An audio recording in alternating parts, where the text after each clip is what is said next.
បន្ទាប់ពីដំណើរទស្សនកិច្ចលោកប្រធានាធិបតីស៊ីជីនពីងមកប្រទេសកម្ពុជារយៈពេល12ថ្ងៃក្នុងនោះកម្ពុជានិងចិនបានឯកភាពគ្នាលើកិច្ចព្រមព្រៀងក៏ដូចជាឯកសារចំនួន37ឯកសារក្នុងនោះគឺមានការផ្ដោតបដូរពាណិជ្ជកម្មក៏ដូចជាវិស័យទេសចរទំនាក់ទំនងនិងហេដ្ឋារចនាសម្ព័ន្ធផងដែរឥឡូវយើងនឹងសង្ខេបអំពីព្រឹត្តិការណ៍នៃការធ្វើដំណើរទស្សនកិច្ចរបស់លោកស៊ីជីនពីងដោយដែលពុកម៉ែបានដឹងស្រាប់ហើយក្នុងរយៈពេល2ថ្ងៃនេះគឺកម្ពុជាបានទទួលដំណើរទស្សនកិច្ចរបស់លោកប្រធានាធិបតីស៊ីជីនពីងមកទឹកដីប្រទេសកម្ពុជាបន្ទាប់ពីដំណើរទស្សនកិច្ចរយៈពេល2ថ្ងៃក្នុងប្រទេសកម្ពុជាហើយលោកស៊ីជីនពីងប្រធានាធិបតីចិនក៏បានធ្វើដំណើរមួយជុំមានប្រទេសវៀតណាមប្រទេសម៉ាឡេស៊ីនិងប្រទេសកម្ពុជាផងដែរដែលក្នុងនោះគឺប្រទេសកម្ពុជាគឺជាប្រទេសចុងក្រោយដែលប្រធានាធិបតីចិនធ្វើទស្សនកិច្ចក្នុងនោះគឺកម្ពុជាបានឯកភាពនិងមានគេថា MOU ក៏ដូចជាកិច្ចព្រមព្រៀងមួយចំនួនរហូតដល់37ឯកសារក្នុងនោះគឺកិច្ចព្រមព្រៀងទៅនោះគឺគេមានការរួបរวมក៏ដូចជាមានការចុះហត្ថលេខាទៅលើវិស័យទេសចរវិស័យអប់រំវិស័យសុខាភិបាលនិងការវិនិយោគមួយចំនួនពីសហគ្រាសរដ្ឋនិងឯកជនរបស់ចិនដោយដែលយើងដឹងស្រាប់ហើយថាសហគ្រាសរដ្ឋនិងឯកជនរបស់ចិនគឺជាក្រុមហ៊ុនដែលមានចម្រុះរហូតតាំងពីវិស័យសាងសង់រហូតដល់វិស័យបច្ចេកវិទ្យាដែលចិនមានទាំងអស់ដូច្នេះនៅពេលដែលប្រធានាធិបតីចិនមកមានន័យថាក្រុមហ៊ុនទាំងអស់មិនថារដ្ឋឬឯកជនរបស់ក្រុមហ៊ុនចិននឹងធ្វើការបន្តសិក្សាលើប្រទេសកម្ពុជាថាតើកម្ពុជាអាចនឹងគួរតែវិនិយោគទៅលើ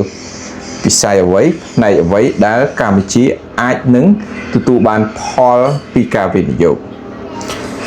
ប្រទេសកម្ពុជាគឺមានឱកាសក្នុងការផលិតនៅជាពិសេសគឺវិស័យកសិកម្មដែលកម្ពុជាមាន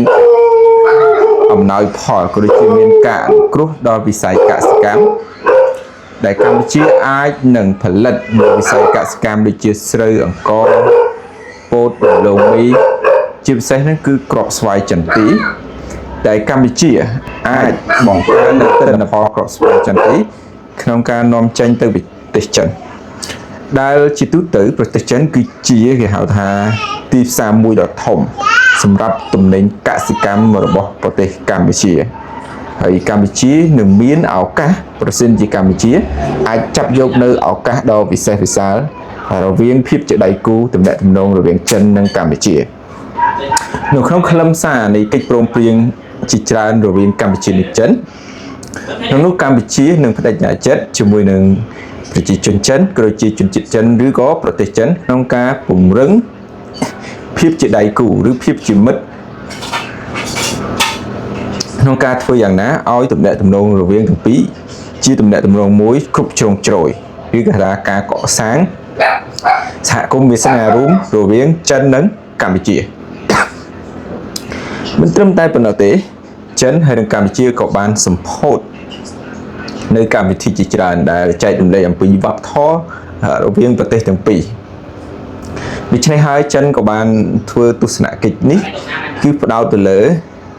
ដូចដែលយើងដឹងស្រាប់ហើយថាកម្ពុជាត្រូវការសាងសង់នៅហេដ្ឋារចនាសម្ព័ន្ធនឹងច្រើនទៀតដែលតម្រូវឲ្យប្រជាជនក៏ដូចជាប្រទេសចិននឹងចូលរួមយ៉ាងណាក្នុងការគ្រប់គ្រងដល់វិស័យហេដ្ឋារចនាសម្ព័ន្ធជាពិសេសគឺផ្លូវថ្នល់ក៏ដូចជាវិស័យដឹកជញ្ជូនដែលកម្ពុជានៅមានការខ្វះខាតច្រើនក្នុងនោះគឺលោកប្រធានាធិបតីស៊ីជីនពីងធ្វើការគ្រប់គ្រងក៏ដូចជា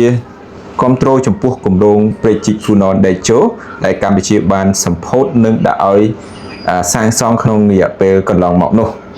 ចិនធ្វើការគ្រប់គ្រងនៅគម្រោងនេះពីព្រោះគម្រោងនេះជាគំនិតផ្ដួចផ្ដើមមួយក្នុងការធ្វើឲ្យកម្ពុជា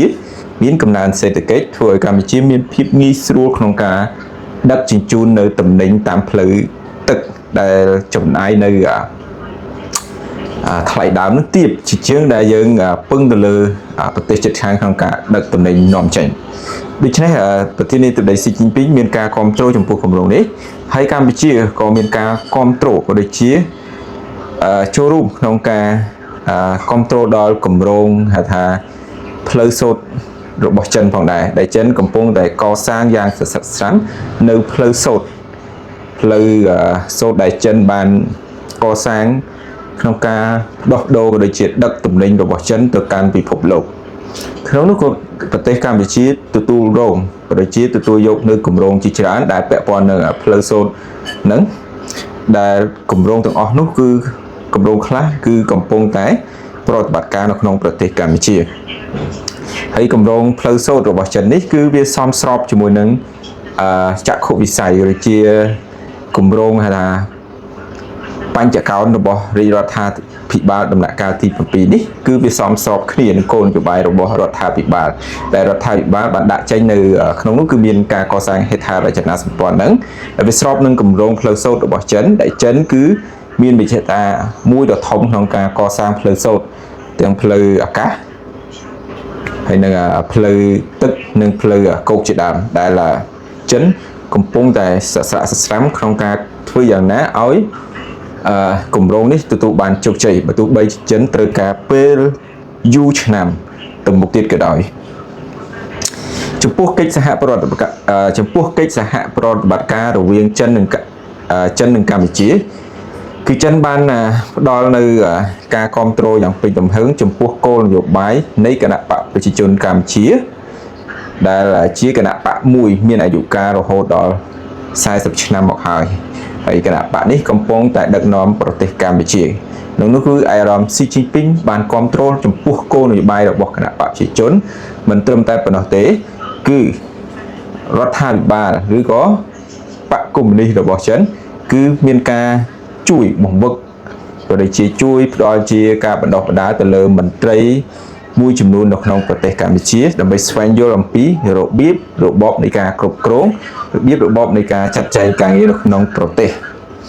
ដូច្នេះដំណើរទស្សនកិច្ចរយៈពេល2ថ្ងៃរបស់ប្រធានាធិបតីស៊ីជីនពីងគឺយើងសង្កេតឃើញថាកម្ពុជាទទួលបានផ្លែផ្កាយ៉ាងច្រើនពីគម្រោងនេះប៉ុន្តែមិនទាន់មានព័ត៌មានក៏ដូចជាមិនទាន់មានដំណឹងថាតើកម្ពុជានឹងទទួលបានជំនួយឥតសំណងពីចិនប៉ុន្មាននោះទេដោយដែលពុកម៉ែបានដឹងស្រាប់ហើយក្នុងចន្លោះឆ្នាំ2024កម្ពុជាមិនទាន់ទទួលបានជំនួយឥតសំណងពីប្រទេសចិននៅឡើយទេណាមួយប្រទេសចិនអាចនឹងយល់ឃើញថាកម្ពុជាគឺជាប្រទេសមួយដែលកំពុងតែមានការរីកចម្រើនទៅបន្តិចម្ដងដូច្នេះចំពោះជំនួយឥតសំណងណាមួយអាចជាការលំបាកក៏ដូចជាផលលំបាករបស់រដ្ឋាភិបាលចិនក្នុងការផ្ដល់ជំនួយដូចដែលយើងដឹងស្រាប់ហើយប្រទេសណាដែលមានភាពក្រីក្រខ្សត់ខ្សោយការអភិវឌ្ឍនៅមានកម្រិតធនធានមនុស្សនៅមានកម្រិតប្រទេសនោះប្រកបណាស់ថាប្រទេសមហាអំណាចផ្សេងៗគេនឹងមានលទ្ធភាពក៏ដូចជាគេនឹងគិតពិចារណានៅក្នុងការផ្ដល់ជំនួយរបស់គេស្របទៅនឹងគោលការណ៍ក៏ដូចជាស្របទៅនឹងគោលនយោបាយរបស់រដ្ឋាភិបាលរបស់គេក៏ប៉ុន្តែសម្រាប់ប្រទេសកម្ពុជាគឺជាប្រទេសមួយដែលចាប់ផ្ដើមមានការរីកចម្រើនបន្តិចម្ដងជាពិសេសនោះគឺប្រជាពលរដ្ឋកម្ពុជាគឺគាត់មានការងារធ្វើគ្រប់គ្រាន់ហើយចំណូលរបស់គាត់ក៏រៀងប្រសើរជាងមុនដូច្នេះកម្ពុជាអាចនឹងចាក់ចែងពីប្រទេសស្ថិតក្នុងចំណោមប្រទេសក្រីក្រក្នុងឆ្នាំ2030ហើយនឹងក្លាយទៅជាប្រទេសដែលមានចំណូលកម្រិតមធ្យមនៅក្នុងឆ្នាំ2050ដូច្នេះចក្ខុវិស័យរបស់រដ្ឋាភិបាលកម្ពុជាគឺធំក្នុងការធ្វើម៉េចឲ្យសម្រេចដូច្នេះហើយកម្ពុជាអាចនឹងត្រូវការបើនិយាយសាមញ្ញនឹងលែងត្រូវការការផ្ដល់ជំនួយពីបរទេសហើយបរទេសក៏នឹងសង្កេតមើលកម្ពុជាផងដែរពីព្រោះកម្ពុជានឹងលែងទទួលបានជំនួយទៀតហើយពួកគេចាត់ទុកថាប្រទេសយើងជាប្រទេសដែលមានកម្រិតជីវភាពនឹងល្អប្រសើរជាងមុនបើងាកមកលើការវិនិយោគពីបរទេសគឺចិនឈរលំដាប់ថ្នាក់ទី1ទៅហើយនៅក្នុងប្រទេសកម្ពុជាក្នុងរយៈពេលប្រមាណទសវត្សរ៍ចុងក្រោយនេះគឺចិនឈរលំដាប់លេខ1លេខរៀងទី1នៅក្នុងការវិនិយោគនៅក្នុងប្រទេសកម្ពុជា ដែលជាទូទៅគឺក្រុមហ៊ុនចិនក៏ជាការវិនិយោគពីចិនគឺពាក់ព័ន្ធនឹងវិស័យវិញ្ញាណភ័ណ្ឌវិស័យកាត់ដេរក្រុមហ៊ុនរោងចក្រវិស័យទេសចរនិងវិស័យសំណង់ជាដើមដែលចិនបានគ្របដណ្ដប់ស្ទើរតែភាគរយច្រើនមែនទែនក្នុងវិស័យទាំងអស់នោះដូចជាវិស័យកាត់ដេរវិស័យសំណង់និងវិស័យទេសចរជាដើមដែលចិនបានគ្របដណ្ដប់មកប្រទេសកម្ពុជានឹងច្រើនវិស័យណាស់ហើយចំនួនទឹកប្រាក់នៃការវិនិយោគនោះគឺក៏ច្រើនក្រាស់ក្រែលផងដែរចំពោះក្នុងដំណើរទស្សនកិច្ច2025នេះគឺយើងសង្កេតឃើញថាក្នុងនោះក៏មានកិច្ចសហប្រតិបត្តិការក្នុងការវិស័យទេសចរដោយកម្ពុជានឹងជំរុញឲ្យមានការហោះហើរផ្ទាល់ពីចិនមកប្រទេសកម្ពុជានិងធ្វើម៉េចគៀងគោភ្ញៀវទេសចរអន្តរជាតិមកពីចិនគេថាភ្ញៀវទេសចរចិនណាធ្វើម៉េចឲ្យមកលេងកម្សាន្តនៅប្រទេសកម្ពុជានឹងឲ្យបានច្រើនជាងនេះឬឲ្យបានច្រើនជាងមុនហើយកម្ពុជាក៏បដិញ្ញាចិត្តក្នុងការធ្វើម៉េចជំរុញប្រជាជនខ្មែរប្រជាជនកម្ពុជាឲ្យស្វែងយល់អំពីប្រទេសចិនក្នុងការធ្វើដំណើរទេសចរទៅប្រទេសចិនជាមានចុងក្រោយនេះគឺយើងមានកិច្ចសហប្រតិបត្តិការជំរុញវិស័យទេសចររវាងប្រទេសចិននិងកម្ពុជាឲ្យឈានដល់កំណើនមួយដ៏ខ្ពស់ជាងមុនព្រោះដោយដែលយើងដឹងស្រាប់ហើយថាប្រទេសថៃប្រទេសវៀតណាមប្រទេសទាំងពីរនេះគឺគេបានទាក់ទាញនៅភ្ញៀវទេសចរពីសហភាពអឺរ៉ុបពីអាមេរិកនិងពីចិននឹងច្រើនផងដែរដូច្នេះកម្ពុជាត្រូវតែមានគោលនយោបាយអនុគ្រោះដល់វិស័យទេសចរនិងធ្វើម៉េចសម្រួលដល់វិស័យទេសចរហ្នឹងគឺឲ្យមានភាពល្អប្រសើរជាងនេះហើយកិច្ចព្រមព្រៀងទាំង37នេះយើងនឹងសង្ខេបក៏ដូចជាយើងនឹងច្បិចយកចំណុចសំខាន់នៃវីដេអូក្រោយស្ដីអំពីឯកសារទាំង37នៃការចុះហត្ថលេខារវាងប្រធានាធិបតីស៊ីជីនពីងនិងនាយករដ្ឋមន្ត្រីកម្ពុជាគឺសម្ដេចមហាបវរធិបតីហ៊ុនម៉ាណែតណាកូនចា